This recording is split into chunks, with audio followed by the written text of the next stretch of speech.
Just 1 minute. A dead mosquito. இப்போ ஏதோ ஒரு ஊரில் ஒரு இடத்துல ஒரு கொலை நடந்தாலோ, கொள்ளை நடந்தாலோ, திருட்டு நடந்தாலோ நம்ம அவங்களோட கைரேகை வச்சு யாராவது பார்த்துருக்காங்க, அதை வச்சு தான் நம்ம கொலையாளியை கண்டுபிடிப்போம்.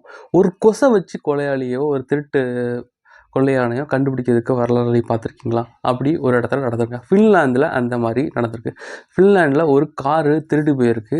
திருடு போனவங்க யார் திருடிட்டு போனாங்க அப்படின்னு கண்டே பிடிக்க முடியல. கடைசியில் அந்த காரு இருக்கிற இடத்துல ஒரு கொசு உயிரோட செத்து இறந்து கீழே கிடந்திருக்கேன். அந்த கொசை எடுத்து அவங்க அந்த பிளட்டு லாஸ்ட்டாக சக் பண்ணியிருக்கோம்ல, அந்த பிளட்டை அவங்க டிஎன்ஏ சாம்பிள் பண்ணி கண்டுபிடிச்சதுல ஒரு திருட்டு கொலையாளியை கூட அந்த டிஎன்ஏ சாம்பிள் மேட்ச் ஆகிருக்கு. உடனே அவனை பிடிச்சி விசாரிக்கும் போது அவன் தான் நான் அந்த காரை திருடிட்டு போனேன் அப்படின்னு ஒத்துக்கிட்டாங்க. ஒரு கொசை வச்சு காரை யாரை திருடிட்டு போனோம் அப்படின்னு கண்டுபிடிச்சிருக்காங்க ஃபின்லாந்தில். Thank you friends.